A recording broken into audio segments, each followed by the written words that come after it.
Hey everyone, Michael Ray here with Patient Care Marketing Pros and Walk-ins Welcome podcast. The episode that you're about to listen to is a clip of a webinar I had done a few weeks ago, and it goes through planning out your year. And in this particular clip, we talk about the goal setting side of things. And it's super important. I really encourage it, and I hope you enjoy that listen. And also, like I said, it's a full webinar, so if you want the full hour that I do for it, just send us a message. I'm happy to send it to you, or just check out our website at patientcaremarketingpros.com. Let's go to the episode. Thanks.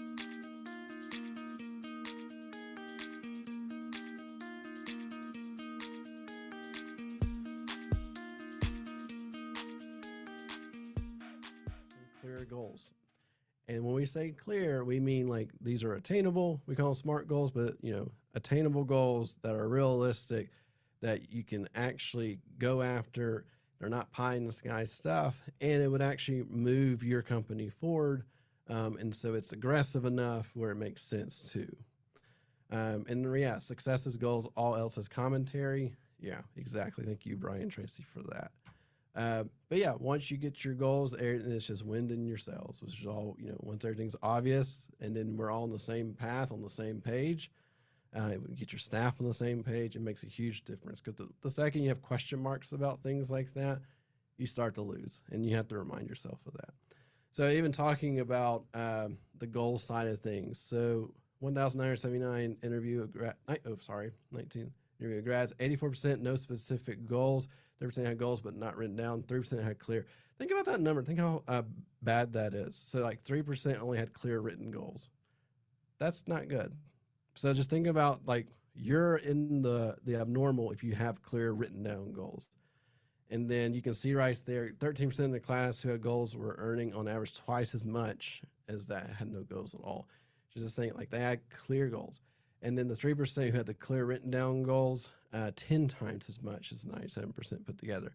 So what does that say? Success comes from the goals, right? And if they're clear, written down, just obvious, and you have a plan to reach to them, like, you talk about the elephant in the room, or how do you eat an elephant one bite at a time, making sure if that elephant is your goal, how do you get there? And we'll talk about some of that. So here's the basic framework around goal setting. Remember, this is 2023. This is not previous. This is moving forward here.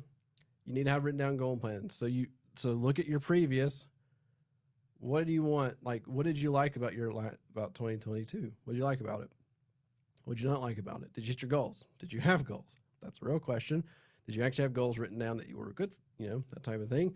All right, so you think about that. Now looking forward, looking in 2023, what are those new goals? Here's some minimum goals, and these are important because if you just have an annual goal and nothing in between that helps you get to that annual goal, by month 3 and 4, you're just like, I don't think we're going to make this. This is just daunting. I just don't know, that type of thing. But yeah, so make sure you have an annual goal, a quarterly goal, and monthly goals. So it's not difficult, right? But it's real. Even in our business, like we look at monthly stuff a lot because our business is very monthly oriented. And so what are we achieving things in the monthly that help us get to that yearly goal that we set out at the beginning of the year? That's a real thing.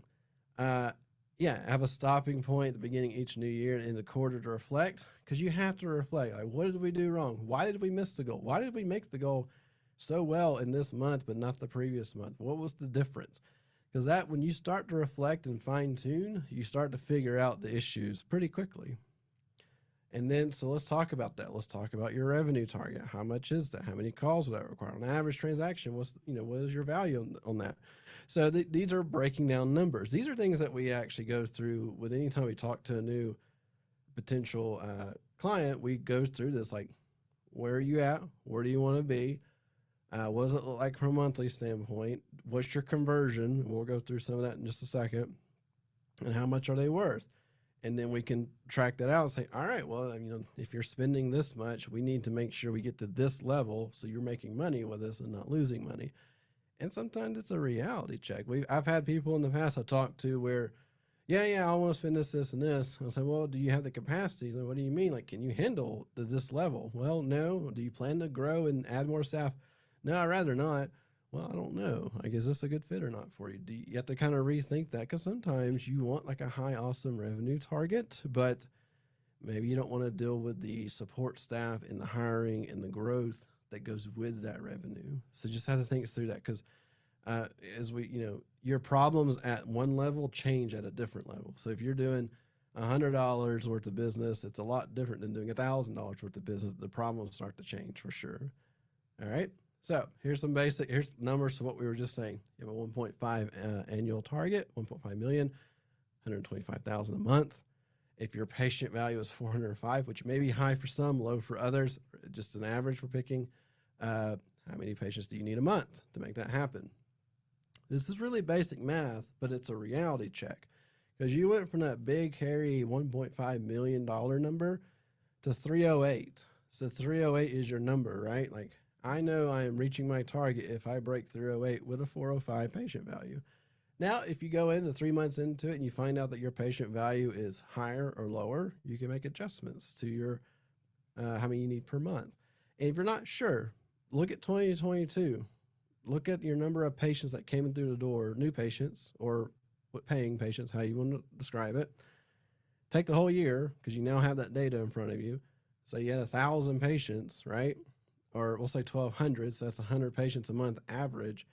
And it looks like they generated X amount of money per month.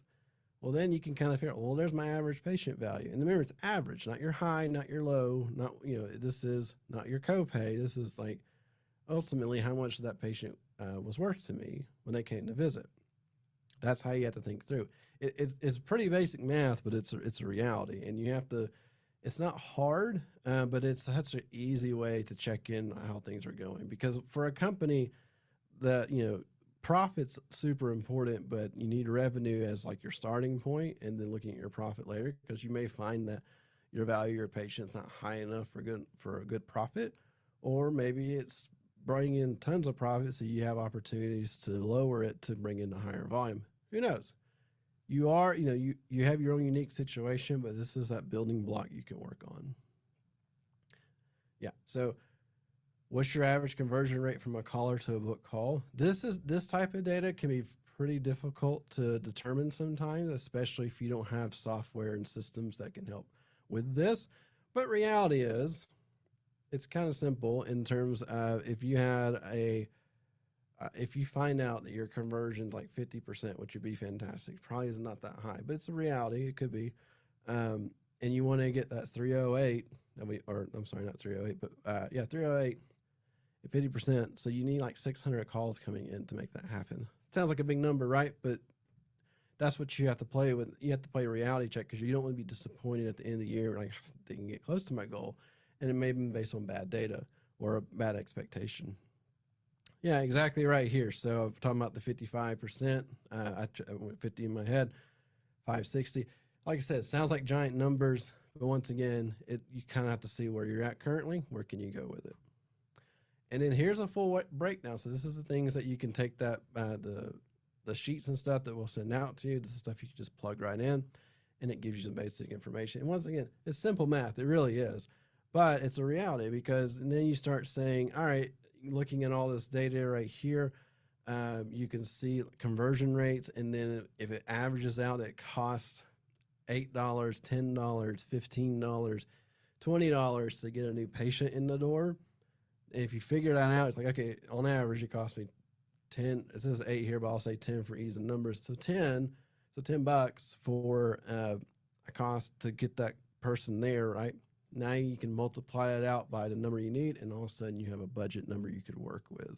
So this is planned stuff. And the reality is, if that budget number is way outside of what you can afford, well, then you can reset your expectations a little bit and build toward that, right?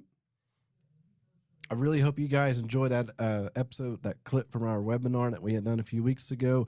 Talked about all that goal setting and the plan stuff. And our next week's episode is a full episode that Nick and I do about goal planning and what your goals were looking like in 22, what you should be doing in 23, some just overall good practices. So I hope you enjoyed next week's episode. Thank you for listening today. If you got any questions, just send us a message or go to patientcaremarketingpros.com. Thanks.